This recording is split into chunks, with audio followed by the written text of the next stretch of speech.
এই মুহূর্তে যে খবরের দিকে নজর রাখব, আবারও এক মসজিদ ভাঙ্গাকে কেন্দ্র করে, মসজিদের সার্ভেকে কেন্দ্র করে 5 জন তরতাজা যুবকের প্রাণ গেল।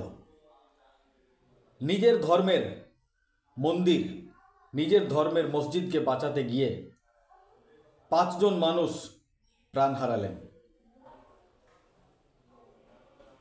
সাধারণ পাবলিক, এলাকাবাসী বলছে পুলিশ তাদের ওপর গুলি চালিয়েছে। পুলিশের পক্ষ থেকে বলা হচ্ছে যে না, গুলি পুলিশের পক্ষ থেকে চালানো হয়নি। এই নিয়ে শুরু হয়েছে কৌতূহল।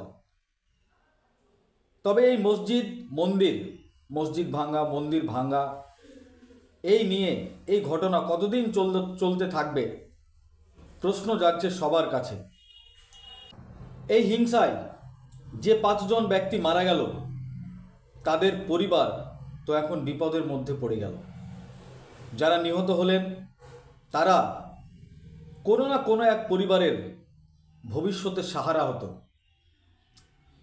তাদের মা বাবা, ভাই বোন, আত্মীয় স্বজনকে তারা দেখাশোনা করত। কিন্তু তারা এখন পৃথিবীতে আর বেঁচে নেই, পৃথিবী ছেড়ে চলে গেলেন। মসজিদ মন্দির নিয়ে এই যে ঝামেলা কবে মিটবে প্রশ্ন জাগছে সবার। লিখবেন আপনারা কমেন্ট বক্সে। এই ঘটনা হচ্ছে উত্তরপ্রদেশের সাম্বাল মসজিদের ঘটনা। সঙ্গে থাকুন, বিস্তারিত বলবো আপনাদের।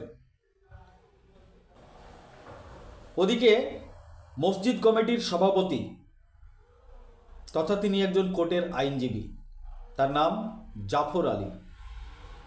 তিনি প্রেস কনফারেন্স করে সাংবাদিকদের সামনে তিনার বক্তব্যে বললেন, প্রশাসন এবং পুলিশ এই ঘটনা পরিকল্পনা করে ঘটিয়েছে। তিনি বলেন, উকিল জাফর আলী তিনি বলেন, সে নিজে দেখেছে পুলিশকে গুলি চালাতে পাবলিকের দিকে, কিন্তু পুলিশ এটাকে অস্বীকার করছে। পুলিশের পক্ষ থেকে বলা হচ্ছে যে না, পুলিশ কোনো গুলি চালায়নি। তদন্ত শুরু করেছে পুলিশ প্রশাসন। এই ঘটনা, এই ঝামেলা এমনভাবে চলছে মনে হচ্ছে কোনো জায়গায় যুদ্ধ লেগেছে। যেমন ভারতের সঙ্গে পাকিস্তানের যুদ্ধ হয়েছিল, ভারতের সঙ্গে চীনের যুদ্ধ হয়েছিল। তো সেই রকম একদিকে গুলি চলছে, আরেকদিকে পাথর চলছে। আর এই ঝামেলায় বেশ কয়েকজন পুলিশ কর্মী আহত হয়েছেন, আর 5 জন তরতাজা যুবক তারা নিহত হয়েছেন। হিন্দু পক্ষের উকিল বিষ্ণু শঙ্কর জৈন 19 নভেম্বর 2024 হিন্দুর সংগঠনের পক্ষ থেকে কোর্টে একটা দরখাস্ত, একটা আপিল করা হয় যে যেখানে শাহী মসজিদ আছে, সাম্ভালের যে জায়গাটায় শাহী মসজিদ, জুম্মা মসজিদ আছে, সেখানে হরিহর মন্দির ছিল এককালীন। এইভাবে আপিল করা হয় কোর্টে। কিছুক্ষণ বাহাস হওয়ার পরে কোর্ট ফয়সালা দেয় যে ওখানে সার্ভে করতে হবে। ফয়সালাটা খুব তাড়াতাড়ি দিয়ে দেওয়া হয়, মানে খুব তড়িঘড়ি ফয়সালাটা দেওয়া হয় যে সেখানে সার্ভে করতে হবে। কমিটি গঠন করা হয়। তারপর সন্ধ্যার সময় কমিটি সার্ভে করতে যায়, সার্ভে হয়, তারপর কমিটি চলে যায়। সার্ভে কমিটি প্রথম দিন 19 নভেম্বর 2024 লাইভ হিন্দুস্তান টিভির রিপোর্ট অনুযায়ী আপনাদেরকে খবর পড়ে আমি শোনাচ্ছি। তারপর 22 নভেম্বর 2024 জুম্মাবার অর্থাৎ শুক্রবার প্রচুর পুলিশ সেখানে মোতায়েন করা হয় আইন শৃঙ্খলা রক্ষা করার জন্য। তারপর 24 নভেম্বর 2024 সকাল 7টার সময় দ্বিতীয়বার সার্ভেতে যায়। সেই সময় দেখা যায় লাইভ হিন্দুস্তান টিভির রিপোর্ট অনুযায়ী চ্যানেলটি দেখিয়েছে যে উকিল সহ বেশ কিছু হিন্দু সংগঠনের লোক, উকিল বাবুর নাম বিষ্ণু,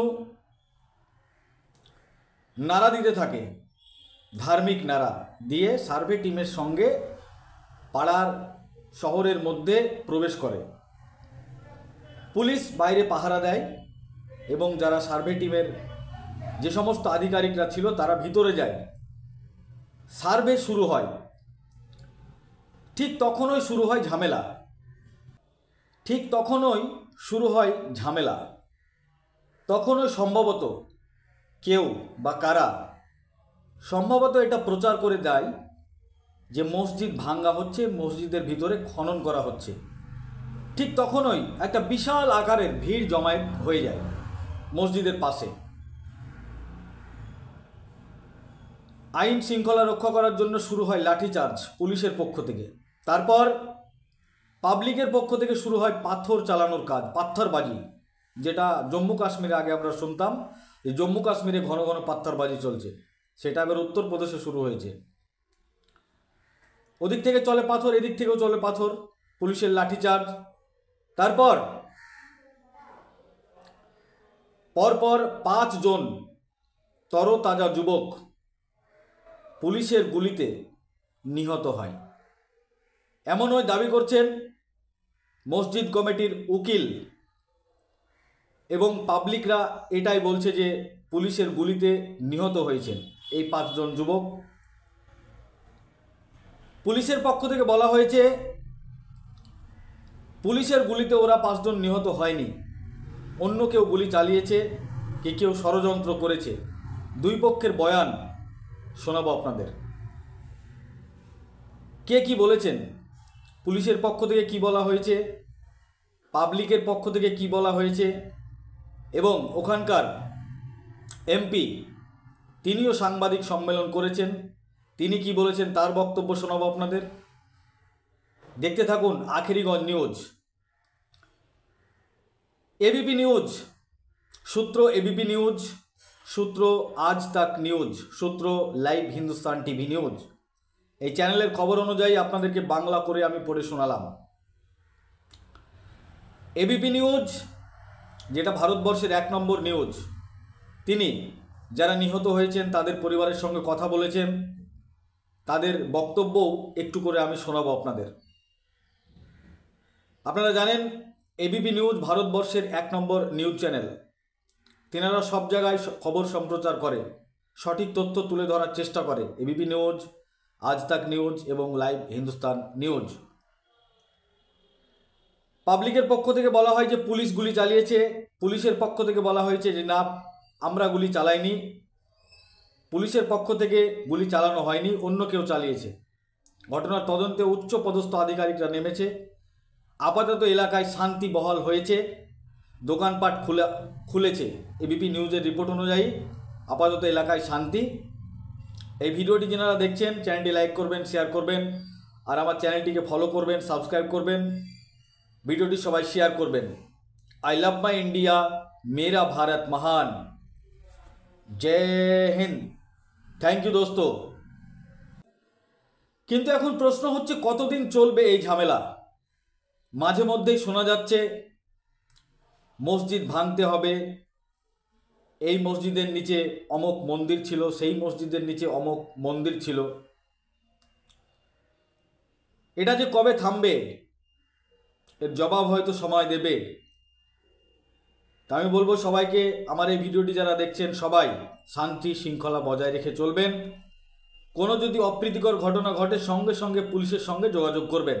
আপনার যে লোকাল স্থানীয় পুলিশ তাদের সঙ্গে যোগাযোগ করবেন এবং তাদেরকে বিষয়টি জানাবেন। ধন্যবাদ সবাইকে। ये मैं समझता हूं कि प्रशासन का और पुलिस का ही प्रायोजित प्रोग्राम था, जो मैं आपको समझाना चाहता हूं। मेरा कहना यह है कि मैंने खुद अपनी आंखों से पुलिस को फायरिंग करते हुए देखा है, पब्लिक की तरफ को मैंने खुद देखा। ये उनका कहना गलत है कि पुलिस की तरफ से कोई फायरिंग नहीं। पुलिस कह रही है हम रबर की बुलेट चला रहे थे। रबर की बुलेट से कोई मर जाता है क्या? उनका यही कहना है, तो कह रहे हैं कि नहीं, 315 गोल से जो ओरिजिनल वेपन होता है, गन होती है, वो चला रहे थे। ये मेरे सामने की बात है, मैं इसका प्रत्यक्ष साक्षी हूँ। कानून के विपरीत है और ये पुलिस और प्रशासन की गलती है, कमी है। गैर कानूनी तरीके से सर्वे कराया गया और उसके बाद दूसरा जो हुआ है वो वाकई में बिल्कुल ही पूर्व नियोजित था और उन्होंने घंटों के अंदर ही अंदर कैसे परमिशन डीएम साहब ने दे दी, जबकि वो सूचना जो है वो कमिश्नर को मुझे देनी चाहिए थी। उन्होंने मुझ पर दबाव ये बनाया कि आप इसको सिर्फ रिसीव कर लें। इसमें सुबह को सर्वे 7 बजे का मांगा गया है, लेकिन ऐसा नहीं है, ऐसा नहीं होगा। हम आपको 11 बजे तक इसकी सूचना दे देंगे कि सर्वे होगा कि नहीं होगा। लेकिन उन्होंने कोई सूचना हमें नहीं दी, हमने रिसीव कर लिया और हमने उस पर नो ऑब्जेक्शन नहीं दिया। उसके बाद 11 बजे जब हमारे पास मीडिया से फोन आया कि सुबह को 7 बजे मीटिंग होनी है, सर्वे होना है, तब हमें पता लगा। तब हमने इन लोगों से बातचीत की तो एसपी संबल ने ये कहा कि नहीं, इस तरह की कोई गड़बड़ी नहीं होगी, सर्वे तो होगा ही, सर्वे तो होगा ही, लेकिन उसमें किसी तरह की कोई गड़बड़ी नहीं होगी। हम किसी पब्लिक को नहीं आने देंगे, ना ही आप किसी से इस बात को कहें कि साहब सर्वे होने जा रहा, आप आए। हमने किसी से इसी वजह से शहर की अमन बरकरार रखने के लिए, शहर में शांति बरकरार रखने के लिए हमने कहीं इस बात को नहीं कहा कि सुबह को 7 बजे सर्वे होगा। और सबसे बड़ी बात एक और है, जब सुबह 6:30 बजे हम कोतवाली पहुंचे तो इस केस के जो कमिश्नर हैं, सर्वे कमिश्नर, उन्होंने एक कॉपी इस सर्वे की मुझे दी कि हमारा सर्वे है।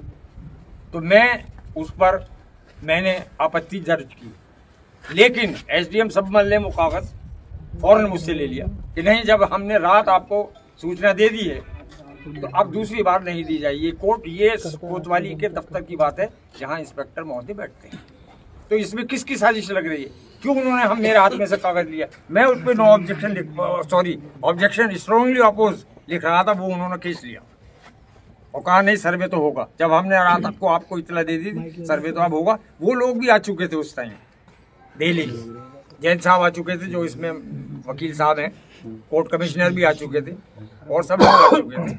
तो इसमें पहले से कहीं से मुस्लिम लोगों की कोई प्लानिंग नहीं थी, ये बिल्कुल साफ है। अगर कहीं होती तो हमें इत्तला होती, हम उसे कंट्रोल करते, ऐसा कुछ। हमने भी शहर की अमन और शांति बनाए रखने के लिए किसी से इसलिए नहीं कहा कि हो सकता है कि हम ये सारी बात बता दें तो पब्लिक इकट्ठी हो जाए। पब्लिक इकट्ठी उस टाइम हुई है जब उन्होंने पूरा छावनी बना दी। हमने उनसे ये रिक्वेस्ट भी करी थी कि आप पुलिस न लगाएं, आप पुलिस न लगाएं, इससे भ्रम की स्थिति होगी। लेकिन उन्होंने 5 बजे से चौतरफा पुलिस लगा दी, सारे रास्ते बंद कर दिए थे। इससे पब्लिक में एक अफवाह ये गई कि कुछ ना कुछ बड़ा होने वाला है, इसलिए पब्लिक इकट्ठी हुई। और उसके बाद जब ये पानी देखा जाता हुआ, तब वो पब्लिक में एक भ्रम की स्थिति ये पैदा हो गई कि जामा मस्जिद की खुदाई हो रही है बिना किसी परमिशन के। और ये अफवाह फैल गई पूरे शहर में कि मस्जिद की खुदाई हो रही है बिना कोर्ट के आदेश के। दोबारा जो सर्वेक्षण के लिए टीम आई, क्या इसके लिए आप लोगों को सूचना दी गई थी, पहले से दी गई थी? हाँ, हमें सूचना दी गई थी रात के तकरीबन 9-10 बजे के करीब, और ये आश्वासन दिया था। प्रशासन ने दिया? नहीं, प्रशासन ने दी थी, हमें कोर्ट कमिश्नर ने कोई सूचना नहीं दी। बल्कि हमसे उन्होंने ये कहा कि ये दरख्वास्त आई है और हम इस पर आपसे रिसीव चाहते हैं, ताकि आपको थोड़ा क्लैरिटी के लिए समझा दीजिए। पहला सर्वेक्षण के लिए जो आपके पास नोटिस आया वो कैसे आया, और दूसरा किस? पहले वाला? हाँ, पहले वाला कैसे? पहले वाला तो सर्वेक्षण से सिर्फ 5 मिनट पहले शाही जामा मस्जिद संबल में हमें दिया गया, इससे पहले हमें कोई सूचना नहीं। और दूसरा कैसे फिर मिला? दूसरा ऐसे मिला है हमें कि ठीक 6:15 पर डीएम साहब ने मुझे बैजोई बुलाया 6:15 पर। आज नहीं, कल परसों शाम को बुलाया डीएम साहब ने मुझे बुलाया कि एडीएम साहब का मेरे पास कॉल आया, जिसकी रिकॉर्डिंग मेरे पास मौजूद है, टाइम भी मौजूद है।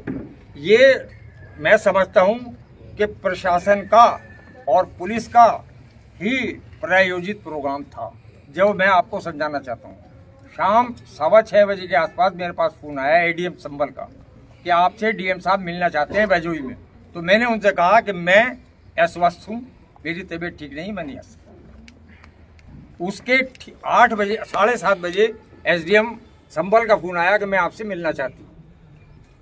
उसके बाद 8 बजे सीओ अनुज का फोन आया कि हम आपसे मिलना चाहते हैं और आपके घर पे आना चाहते हैं। तब वो तकरीबन 9 बजे मेरे घर पर आए, दोनों एक साथ आए, एसडीएम और सीओ दोनों आए, और इन्होंने वो सूचना मुझे दी जबकि वो दोबारा जो सर्वे हुआ ये अदालत के आदेश पे अदालत का आदेश नहीं है, और दोबारा सर्वे का अदालत का आदेश नहीं है, डीएम संभल का आदेश है। जफर साहब, पहले सर्वे में ये कंप्लीट कह दिया गया था कि अब इसके बाद सर्वे होगा या नहीं होगा। जफर साहब, ये विवाद काफी समय से चला रहा है, डिकेड्स ओल्ड डिस्प्यूट है ये। क्या इससे पहले जो मुकदमे हुए थे वो हमारे हक में गए। अच्छा, ये पहला मुकदमा हुआ। ये पहला मुकदमा है आजादी के बाद। तो आप क्या मानते हैं? अरे यार चलते पीसी में क्या भाई हटा लो ना, बंद करो यार, ये तो ठीक है यार। कुछ हफ्तों में सारे कुछ मतलब डिसीजन ले लेना, सर्वे करा देना, आप लोग के पास कोई इंटीमेशन नहीं थी? नहीं, पहले से कोई इंटीमेशन नहीं थी, पहले सर्वे आप की। इसको नेचुरल जस्टिस मानते हैं? नहीं, बिल्कुल भी नहीं है। ये तो पुलिस और प्रशासन ने सब कुछ करा। कोर्ट ने जब सर्वे का ऑर्डर दिया 4:30 बजे, तो 6 बजे यहाँ पर सर्वे शुरू हो गया। क्या कोर्ट आप लोग की बिना प्रेजेंस के इस तरह का ऑर्डर दे सकती है? वो दीवानी में इस तरह के सर्वे हो सकते हो सकता है। दीवानी में हो सकते हैं। अरे जफर साहब, एक चीज बताइए, पहला सर्वे जब हुआ उसके बाद कोर्ट कमिश्नर से जो आपकी बात हुई होगी, उन्होंने क्या बोला था कि आगे सर्वे होगा या नहीं होगा? देखिए, उस टाइम तो उन्होंने यही कहा था, जिसकी बाइट मौजूद है, वीडियो मौजूद है, कि सर्वे पूरा हो गया है। लेकिन उसके बावजूद उन्होंने ये भी कहा था कि हो सकता है फर्दर सर्वे भी कर सकते हैं। कोर्ट के आदेश से होता वो अब जो हुआ है ये सिर्फ डीएम साहब के आदेश पे हुआ है। इसमें कोर्ट का कोई इंटरफेयर नहीं था, कोर्ट का कोई ऑर्डर नहीं था, कोर्ट की कोई परमिशन नहीं थी। अच्छा जफर साहब, सीपीसी की धारा 26 ये कहती है कि 5 बजे के बाद कोई भी परवाना एग्जीक्यूट नहीं होगा, और ये सर्वे जो पहला हुआ वो 6 बजे के बाद हुआ। हाँ, 6 बजे के बाद। आप क्या कानून के विपरीत? कानून के विपरीत है, और ये पुलिस और प्रशासन की गलती है, कमी है। गैर कानूनी तरीके से सर्वे कराया गया, और उसके बाद दूसरा जो हुआ है वो वाकई में बिल्कुल ही पूर्व नियोजित था, और उन्होंने घंटों के अंदर ही अंदर कैसे परमिशन डीएम साहब ने दे दी है? हाँ, डीएम साहब ने उसमें परमिशन दे दी कि सर्वे कराया जाए, जबकि सही बात ये थी कि वहां से कोर्ट से चाहे 2 बार होता, 3 बार होता, कोर्ट से परमिशन लेनी चाहिए थी। कोर्ट की कोई परमिशन नहीं। अपना पक्ष रखेंगे जो भी रखेंगे। 29 तारीख को हियरिंग फिक्स है। जबरदस्त पुलिस का बयान आया, कमिश्नर का बयान आया कि पुलिस की तरफ से कोई फायरिंग नहीं हुई, जबकि वीडियो बहुत सारे सोशल मीडिया पे वायरल है। एक तो इस पर आपका क्या कहना है कि जिस तरह 3 लोगों की तो ऑफिशियल डेथ बताई जा रही है, लेकिन ये बताया जा रहा है कि 5 से 6 लोगों की डेथ हुई है। मेरा कहना ये है कि मैंने खुद अपनी आंखों से पुलिस को फायरिंग करते हुए देखा है, पब्लिक की तरफ को मैंने खुद देखा। ये उनका कहना गलत है कि पुलिस की तरफ से कोई फायरिंग नहीं। पुलिस कह रही है हम रबर की बुलेट चला रहे थे। रबर की बुलेट से कोई मर जाता है क्या? उनका यही कहना है, वो तो कह रहे हैं कि नहीं, 315 गोल से जो ओरिजिनल वेपन होता है, गन होती है, वो चला रहे थे। ये मेरे सामने की बात है, मैं इसका प्रत्यक्ष साक्षी हूँ। कोर्ट में ये सब चीजें रखेंगे आपके? पुलिस ने जिस तरीके से बयान दिए, जिस तरीके से कमिश्नर का बयान आया कि हमारी तरफ से कोई पहल नहीं की गई थी, पब्लिक की तरफ से पथराव पहले किया गया था। तो ये तो बात की बातें हैं, कोर्ट ट्रायल की बातें हैं। एग्जैक्ट चीज मैं ये जानना चाहता हूँ कि ये स्थिति पैदा कब हुई? जब लोग सर्वे करके टीम वापस जा रही थी तब, या उससे पहले? उससे पहले ही हो गई थी। मैं आपको बता दूं, ये बात मैं पहले भी बता चुका हूँ कि जब एसडीएम साहिबा ने पूरी तरीके से बजिद होकर ये कहा कि इसका पानी खाली कराया जाए हौज का, जामा मस्जिद की हौज का, कमिश्नर नहीं कर रहे थे, जबकि कमिश्नर नहीं थे वहाँ मौजूद। वहाँ पर कमिश्नर नहीं थे मौजूद, मुकदमे के कमिश्नर एसडीएम साहिबा बजिद थी, और जिस पर एसपी। मेरा अधिकार है कि मैं कोर्ट के आदेश के खिलाफ आगे कोर्ट में जा सकता हूं, और जो कोर्ट ने आदेश दिया मैं उससे सहमत नहीं हूं। मेरा यह है कि इस आदेश के तहत, क्योंकि दूसरे पक्ष को यानी कि हमारे पक्ष के लोगों को नोटिस नहीं दिया गया, उनको सुना जाना चाहिए था पहले, सर्वे देने से पहले, आदेश देने से पहले। खैर, कोर्ट का मामला है, उन्होंने आदेश दिया, लेकिन उससे ज्यादा मुझे ताज्जुब है कि संभल का पुलिस प्रशासन, इस उत्तर प्रदेश की हुकूमत के अधिकारी, पता नहीं ऐसा क्या हो रहा था कि आदेश उधर हो रहा है कोर्ट का, और 1-2 घंटे के बाद में यहाँ पे सर्वे कराने के लिए लिया है। इतनी जल्दी कौन सी थी, क्या मजबूरी थी उनके सामने जो इतनी जल्दी सर्वे कराने के लिए लाए? और सर्वे ये 2 दिन, 4 दिन, 1 हफ्ते में कभी भी हो सकता था। लेकिन अगर पुलिस प्रशासन इतनी जल्दी अगर और चीज़ों में भी कर लेता, अगर ये पुलिस प्रशासन के जो लोगों के साथ हम मॉब लिंचिंग होती है अगर उसमें भी इतनी सख्ती दिखाता, अगर ये पुलिस प्रशासन इसी तरह से लोगों के खिलाफ जो झूठे मुकदमे हैं उसको रोक करके उनके खिलाफ कार्रवाई करता जो इस टाइप का माहौल खराब करना चाहते हैं, तो हमें भी खुशी होती। मालूम नहीं कौन सा नोबेल प्राइज मिलने वाला था। खैर फिर भी इन्होंने पुलिस प्रशासन ने कि अरे ये कितने भी, मैं खुले उससे कह रहा हूँ, कितने 10 चाहे ड्रोन कैमरे यहाँ पे लिया है, मैं खुली उससे आवाज़ को अपनी कह रहा हूँ, ये मस्जिद थी, मस्जिद है और इंशाअल्लाह मस्जिद रहेगी क़यामत तक। और रही बात इस संभल के अंदर सुकून है, हम सुकून को ही कायम रखना चाहते हैं। मैं आज सांसद हूँ इस जगह, आज यकीनन दादा मोहतरम बख्श साहब की बहुत कमी है, क्योंकि वो संभल की जामा मस्जिद से बेपनाह मोहब्बत रखते थे, हमदर्दी रखते थे। और लेकिन आज सबकी जिम्मेदारी बनती है कि हम अपनी मस्जिद की हिफाजत के लिए कानूनी लड़ाई को लड़ेंगे।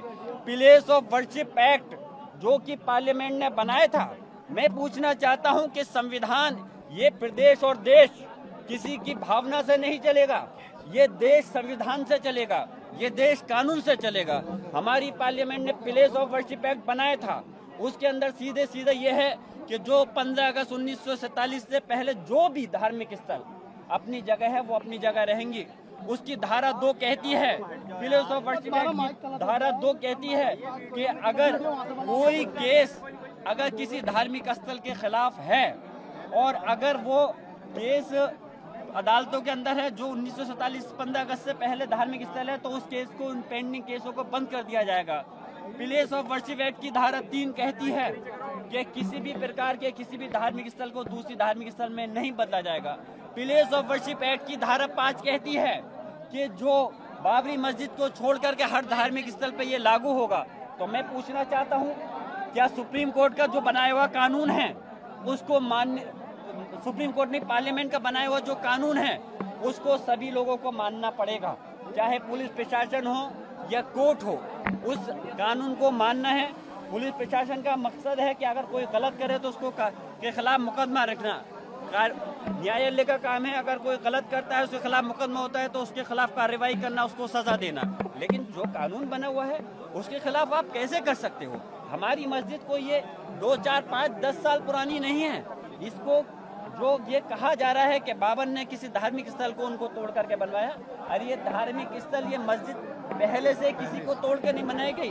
और हमारा मजहब इस्लाम ये कहता है, मैं आपको आपके चैनल के माध्यम से बताना चाहता हूँ, चाहे रिटन मीडिया हो या इलेक्ट्रॉनिक मीडिया, हमारे मजहब इस्लाम ये कहता है किसी धार्मिक स्थल को तोड़ के तो अपना धार्मिक स्थल बनाने की दूर की बात है। अगर कोई हमारा मजहब का भी अगर इंसान है, मुसलमान है, तो उसकी जगह पे भी जबरदस्ती आप उसकी सहमति के बगैर धार्मिक स्थल नहीं बना सकते, तब तक वो जायज नहीं होगा। तो ये धार्मिक स्थल मस्जिद थी। अरे नहीं सदर साहब, मैं बात रख रहा हूँ, उसमें गलत क्या है? अरे हक है, हक कहेंगे हम। पुलिस प्रशासन और सरकार से दबने वाले थोड़ी हैं। अरे हम इस देश के मालिक हैं, नौकर गुलाम नहीं हैं। हम इस देश के अंदर जब आज़ादी की जंग लड़ी गई थी, जब बंटवारा हुआ था, हमने इस देश को अपनी मर्जी से चुना है, मजबूरी से नहीं रह रहे इस देश के अंदर। हम इस देश के अंदर बाई चॉइस हैं, हम मजबूरी से नहीं हैं। तो हमारा हक है हमें बोलने का, हमें अपने धर्म को अपनाने का, हमारे अपने धार्मिक स्थलों की हिफाजत करने का हमारा फर्ज बनता है। और हम कानूनी लड़ाई को लड़ेंगे और मैं प्रयास करूंगा। पार्लियामेंट का सेशन शुरू होने वाला है 25 तारीख से। मैं कोशिश करूंगा कि इस मसले को इंशाल्लाह कि मुझे बोलने का मौका मिले पार्लियामेंट में, मुझे मौका मिलेगा तो मैं इस बात को पार्लियामेंट के अंदर भी उठाऊंगा। और रही बात कानूनी जो दाव पेच है, उस कानूनी लड़ाई का जवाब हम कानूनी लड़ाई से ही देंगे।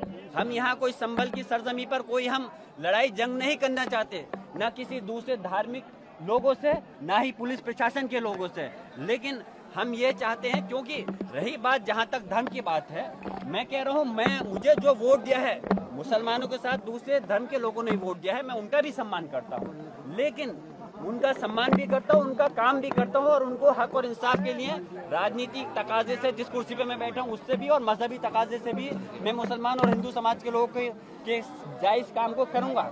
लेकिन जहाँ मैं मजहबी आदमी होने के नाते ये जामा मस्जिद अल्लाह का घर है और प्लेस ऑफ वर्शिप एक्ट का जो उल्लंघन किया जा रहा है, मैं चाहता हूँ उसके ये चीज़ें नहीं होनी चाहिए, क्योंकि ये सारी धार्मिक स्थलों पर अप्लाई होते हैं, चाहे मस्जिद हो, गुरुद्वारा हो, धार्मिक चाहे मंदिर हो या गिरजाघर, कोई भी चीज़ हो, हर उस पर लागू होता है।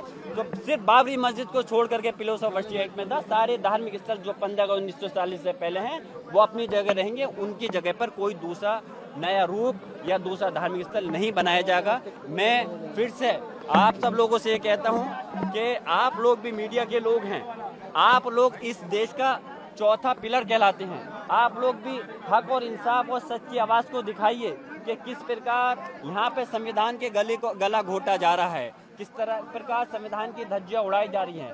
मैं आखिर में अपने सभी मुसलमान भाइयों से ये बात कहता हूँ कि वो सुकून से रहें, कोई किसी के भड़काऊ बयान में नहीं आए, लेकिन अभी उसकी इस मस्जिद की जंग के लिए हम लोग आगे हैं, हम कानूनी दावपेच लड़ेंगे और इंशाअल्लाह ताला इस जंग को हम हर हाल में जीतेंगे और और हमारी जामा मस्जिद के लिए हम कानूनी हिफाजत भी करेंगे और इंशाअल्लाह ताला हर तरह से जो भी ज़रूरत होगी हम जामा मस्जिद के लिए पूरी तरह से हिफाजत करने के लिए हमेशा मैं ही नहीं सारे लोग रहेंगे। हम अपनी इस प्रदेश और देश के अंदर जो 1947 से पहले की मस्जिद धार्मिक स्थल है किसी को भी छीनने नहीं देने के हैं।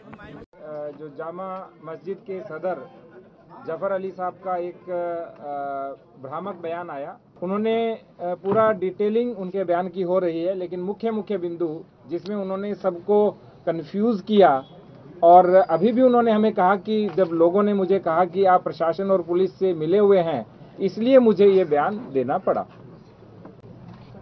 पहली बात उन्होंने कहा कि जफर जी ने बोला कि हमें सर्वे की सूचना नहीं दी। मैं आपको कुछ चीज़ें दिखाना चाहता हूँ। पहली सूचना मैं आपको दिखाना चाहता हूँ, ऑनरेबल कोर्ट का ये ऑर्डर है।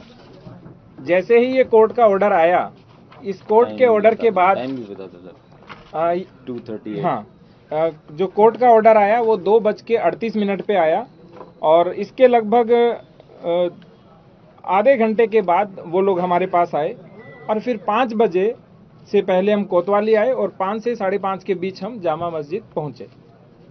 ये कोर्ट का ऑर्डर है और उन्होंने बोला कि हमें सूचना नहीं दी, जबकि इस कोर्ट के ऑर्डर में बहुत स्पष्ट लिख रखा है कि मैं रमेश सिंह राघव अधिवक्ता को माननीय सिविल जज सीनियर डिवीजन संभल, जिनकी ओर से ये ऑर्डर हुआ था, उन्होंने कहा कि जो सर्वे की कार्रवाई है उसे फोटोग्राफी और वीडियोग्राफी कराकर 29 नवंबर 2024 तक प्रस्तुत करने के लिए नियुक्त करता हूं।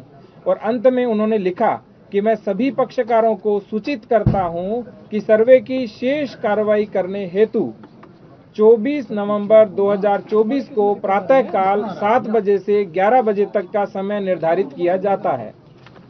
ये इसलिए उन्होंने बोला क्योंकि 19 तारीख को उन्होंने हमें रात्रि में एक पत्र दिया। वो पत्र ये है जिसमें स्पष्ट लिखा हुआ है कि वहां एक साथ 200 लोग मस्जिद के भीतर उपस्थित हो गए। सायंकाल का समय था एवं इतने ही व्यक्ति की उपस्थिति में सर्वे का कार्य सुचारू रूप से संपन्न नहीं हो सका। वहां उपस्थित जनप्रतिनिधि एवं अन्य व्यक्तियों द्वारा बार बार सर्वे की प्रक्रिया में अवरोध उत्पन्न किया जा रहा था एवं धमकी दी जा रही थी। अतः भविष्य में पुनः सर्वे की कार्रवाई संपन्न की जाएगी, जिसकी सूचना पृथक से सभी पक्षकारों को उपलब्ध कराई जाएगी, जिससे माननीय न्यायालय का आदेश का अनुपालन हो सके। ये मेरी प्रति थी और एक कप्तान साहब को इन्होंने प्रति दी थी। इस प्रति के क्रम में ही जो अभी मैंने बोला 23 तारीख को, जैसे जफर साहब ने बोला हमें सूचना नहीं दी, 23 तारीख को 6:15 पे मेरे द्वारा फोन किया गया, लेकिन उन्होंने कहा मेरा स्वास्थ्य सही नहीं है, इसलिए हमने एसडीएम और सीओ को भेजा कि आप एक कॉपी उनको रिसीव कराइए। इससे पहले एडवोकेट कमिश्नर हमारे पास आए और उन्होंने हमें कहा कि मैं जाना चाहता हूं, तो हमने कहा पहले आप कॉपी रिसीव कराइए। तो उन्होंने कहा कि जो कॉपी है वो आप अपने माध्यम से रिसीव करा दीजिए। तो हमने अपने माध्यम से रिसीव करा करके सूचना दी। तो जो पहली बात जो भ्रामक रूप से कह रहे थे हमें सूचना नहीं दी, और इसी के साथ दूसरी बात भी थी, उन्होंने कहा कि दूसरी बार जो ऑर्डर था वो डीएम के आदेश से हुआ, जबकि स्पष्ट रूप से एडवोकेट कमिश्नर साहब का ये तीसरा आदेश था जिसमें उन्होंने कहा, पहला आदेश 19 को किया, फिर 19 को रात को किया कि भविष्य में दोबारा करेंगे, और तीसरा 23 तारीख को किया जिसमें स्पष्ट लिखा हुआ है कि 24 को सुबह 7 से 11 के बीच सर्वे किया जाएगा। और यही कॉपी अगले दिन सुबह जो उन्होंने कहा कि मेरे से छीन ली गई, वो कॉपी ये है, उनसे छीनी नहीं गई। ये देखिए, उन्होंने स्वयं इसके ऊपर 24 को हस्ताक्षर किए हैं। दूसरी बात जो उन्होंने बोली, वो उन्होंने बोली कि कोर्ट का ऑर्डर 4 बजे का है, जबकि मैंने अभी आपको बताया कोर्ट का ऑर्डर 2:38 का है। तीसरी बात जो उन्होंने बोली, उन्होंने कहा कि 5 बजे के बाद किसी आदेश का अनुपालन नहीं हो सकता, जबकि हम 5 से 5:30 के बीच जामा मस्जिद की ओर प्रस्थान कर चुके थे। इसके बाद उन्होंने कुछ बातें बोली जो कप्तान साहब भी जवाब देंगे। जैसे उन्होंने कहा कि मैंने खुद पुलिस को फायरिंग करते हुए देखा। तो मैं ये पूछना चाहता हूँ जफर साहब से कि क्या वो सर्वे अंदर करवा रहे थे या बाहर फायरिंग देख रहे थे, जबकि वो 10:30 पौने 11 बजे तक तो सर्वे करा रहे थे, और जितनी भी ये घटना कारित हुई मुख्य रूप से वो 10 से लेकर के 11 बजे के बीच हुई थी। इसके बाद जो आगे उन्होंने कहा कि जब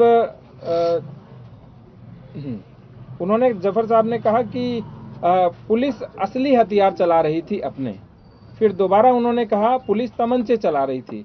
उसी बयान में जो अभी लाइव इन्होंने दिया, वो तीसरी बार उन्होंने बोला कि मुझे नहीं पता कि पुलिस कौन से हथियार चला रही थी। आप सोच के देखिए, कोई एक ही व्यक्ति एक ही पूरी लाइव के अंदर 3 तरह के स्टेटमेंट दे रहा है जो परस्पर विरोधाभासी है।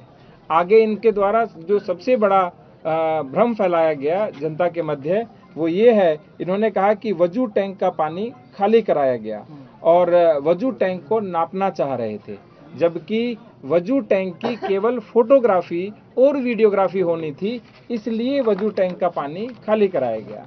नेक्स्ट, और वैसे भी वजू टैंक का पानी अभी आपने बताया जफर साहब ने कि हर शुक्रवार को वो खाली होता है। आगे जफर साहब ने बोला कि लोगों में यह भ्रम फैला कि मस्जिद में खुदाई हो रही है, जबकि किसी प्रकार का कोई भ्रम नहीं था। आप सोच के देखिए, खुदाई में मिट्टी निकलती है, खुदाई में पानी नहीं निकलता, और जो नाली वो बता रहे थे जिसमें लोगों ने देखा, उस नाली में पानी रेगुलर बहता है। ऐसा नहीं है कि जो नीचे की नाली है उसमें पानी एक ही दिन बहा था, जिस दिन वजू के टैंक का पानी निकला था, वो निरंतर बहता रहता है। इसके बाद इन्होंने बोला कि वहाँ नाप तोल की गई, जबकि वहाँ किसी प्रकार की नाप तोल नहीं की गई। जब फोटोग्राफी वीडियोग्राफी करने वाले थे तो उन्होंने पुनः वजू के टैंक में पानी भर दिया, जिससे फोटोग्राफी वीडियोग्राफी केवल सूक्ष्म हुई, पूर्ण रूप से वो यानी उनको जितनी चाहिए थी उतनी हो गई, लेकिन वो चाहते थे थोड़ी और वीडियोग्राफी करें, लेकिन उसमें पुनः पानी भरने लग गया। इसके बाद उन्होंने कहा कि जितना भी जिलाधिकारी के द्वारा जो सर्वे की अनुमति दी गई थी वो गलत है, जबकि सर्वे की अनुमति मैंने दी ही नहीं। उन्होंने ये 3-4 बार बोला है उस पूरे बयानात के अंदर। आगे उन्होंने बोला कि हाँ, मैं रात भर जगा रहा क्योंकि मुझे तैयारी करनी थी और मेरे को किसी भी चीज़ के बारे में कोई पता नहीं था। आप सोच के देखिए, यदि आप रात भर जगे रहे तो क्यों जगे रहे थे जब आपको पता नहीं था? इन्होंने पहले बोला मुझे पता नहीं था और मुझे रात भर तैयारी करनी थी, तो दोनों बयान आपस में विरोधाभासी हैं। जब आपको 23 तारीख को शाम को सूचना मिल चुकी थी, इसीलिए आप पूरी रात जगे और आपने तैयारी की होगी। बेटी है? हाँ, मेरी बेटी है नजराना, और नंद भावजा घर में थी। मैं अपने नंद के घर को गई थी तो बाहर के किवाड़ देके और अंदर के किवाड़ देके घर में बैठ गई थी। हमें न पता क्या हुआ क्या नहीं हुआ। अब ये क्या नाम है, अंदर से बाहर के किवाड़ तोड़ के फिर अंदर को बढ़ गए, बाहर अंदर के किवाड़ तोड़ के फिर उसे लड़की को ले गए, मेरी नजराना को ले गए, और ईसा भी लेकर जा रहे थे। तो ये बोले कि ना जरा सा बच्चा है, जच्चा है, ये इसे छोड़ो। हाँ, उनका अपना आदमियों को लाओ। तो मैंने कहा हाँ, आदमी ना थी उस वक्त घर में? जी, मैं डर के मारे अंदर बढ़ रहे थे हम। जब वो गली में आया था हमने किवाड़ बंद कर लिए थे सब, हम 2 ही थे। जब पथराव हो रहा था हमें नहीं पता किसने करा, हम तो अपने गेट बंद करके अंदर ही बैठे थे। हमारे तो बच्चे छोटे छोटे। कितने लोग थे घर में? कई एक थे, हम तो 2 ही थे, नंद भावजे। घर में बैठी थी। और उस वक्त पुरुष भी थे यहाँ घर में? किस वक्त? पुरुष मतलब मर्द भी थे? ना ना ना, कोई मर्द ही ना, हमारे घर में सब अपने अपने कामों पे गए। फिर उस बाद तकरीबन दोपहर में 1 बजे के करीब पथराव जो है वो शुरू हुआ था। फिर उसके बाद जैसा कि पुलिस का आरोप है कि जो महिलाएं हैं वो भी अपने छतों से पत्थर फेंक रही थी। हमने नहीं फेंके, हमें नहीं पता किस रुपए का, हम तो डर के मारे हैं, हमारे बच्चे छोटे हैं, हमने तो बाहर की कुंडी भी लगाई, हमने यहाँ की भी लगाई, हम अंदर बैठ गए चुप अपने। बाहर से किवाड़ तोड़ के और फिर अंदर के किवाड़ तोड़े जब घुसी गए घर में।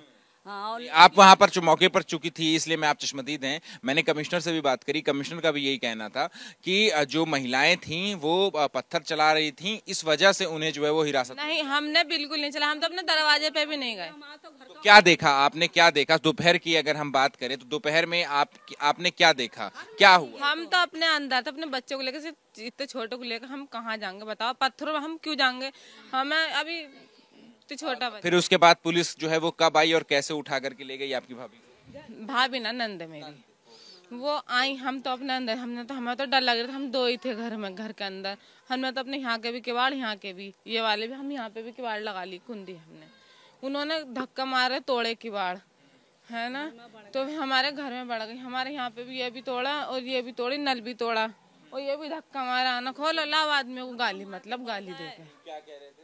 गालियाँ निकाल बहन चौदह को, मतलब मैं वहाँ तक पहुँची, मेरे लोंडिया को मत लेकर जाओ, मेरी नंद को मत लेकर जाओ, तो मुझसे ये कहा अंदर चलिए, डंडा खा के, मतलब गाली दे के। हाँ। फिर उसके बाद आपकी नंद को जो है वो ले गए, न छोड़े। क्या कहा?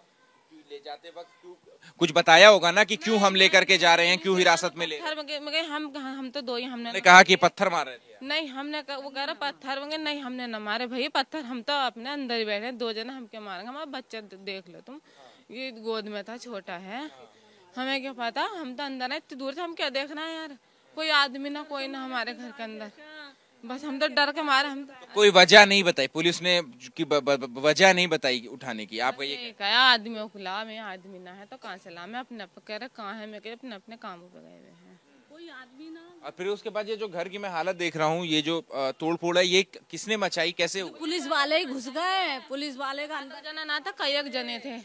हाँ, अच्छा, यहाँ तक गया, छत तक। हाँ। फिर उसके बाद क्या क्या क्या क्या नुकसान हुआ? पहले तोड़ा फोड़ा करी, हम तो अंदर थे, फिर यहाँ जाओ निकलो निकाल कर, बहुत डर लग रहा था, बहुत ही तो बहुत डर लग रहा था, घर में थी ये तो भैया, मैं अपनी नंद के घर को गई थी। क्या उस वक्त जहन में क्या आ रहा था, दिमाग में क्या चल रहा था? बस यही थी, मत लेकर जाओ, हम तो थे ही ना, तो हम तो थे ही ना, हमने तो मन नहीं करा, हम ना थे तो हमने तो मन नहीं करा, मेरी को तो ले गए, मैं कह रही छोड़ के चल जाओ, माँ तक चली गई, मैं बात में मत लेकर जाओ, हम कोई हैं, हमारे घर में तो कोई आदमी भी ना है, फिर भी ना ले। तो फिर अभी आपने पुलिस के पास आप गई थी, वापस गई थी? नहीं, यहाँ तक गई, दरवाजे तक, हमारे बच्चों को छोड़ जाओ, मेरे बच्चा को छोड़ जाओगे ना, छोड़ा नहीं, उसके बाद आप शाम में या ना, मैं ना गई, मैं कहाँ जाऊंगी इतने से कुछ बच्चे को लेके, हाँ, छोड़ने के लिए या फिर बताने के लिए कि निर्दोष हैं? मैं कहाँ जाती इतने से बच्चे को लेके। अम्मा आप?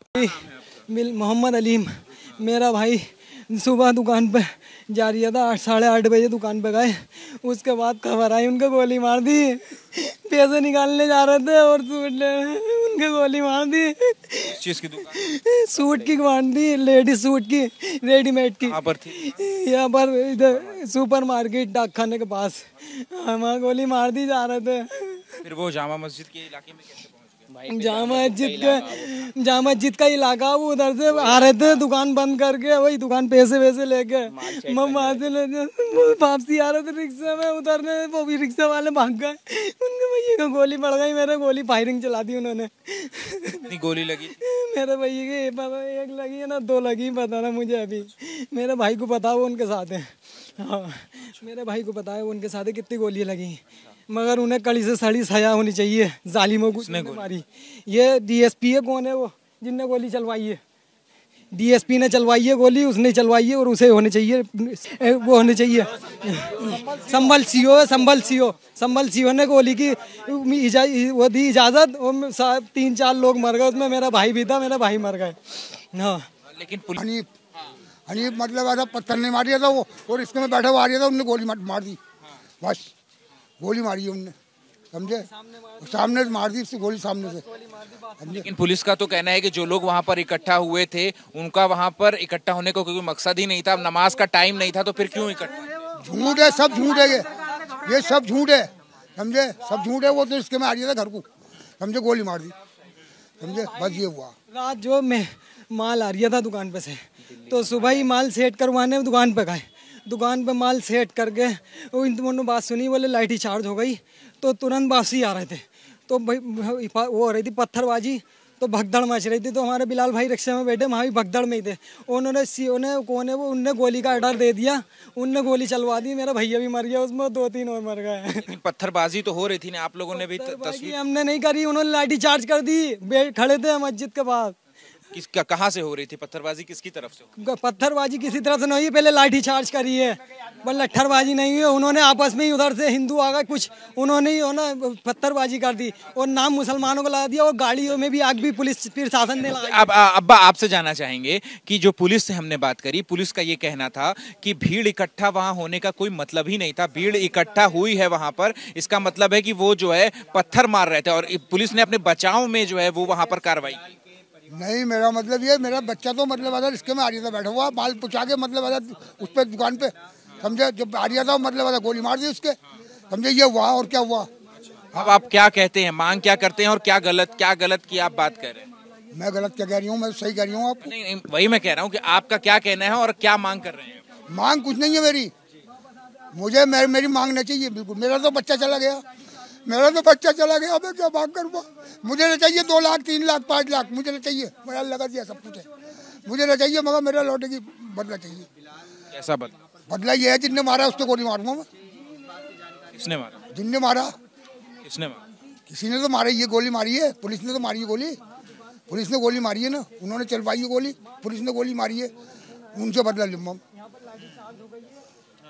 नहीं, मैं आपकी बात जो है वो मैं पूरी तरीके से मैं समझ रहा हूँ, लेकिन मैं अभी मैं जो है एसपी ऑफिस से ही आ रहा हूँ।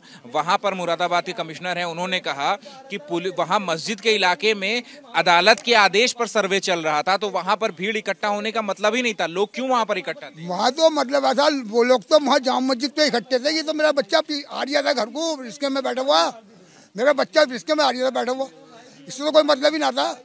न इनने मतलब पत्थर मारे, तो रिस्के में ही आ रहा था, इसके तो गोली मार दी, ये हुआ।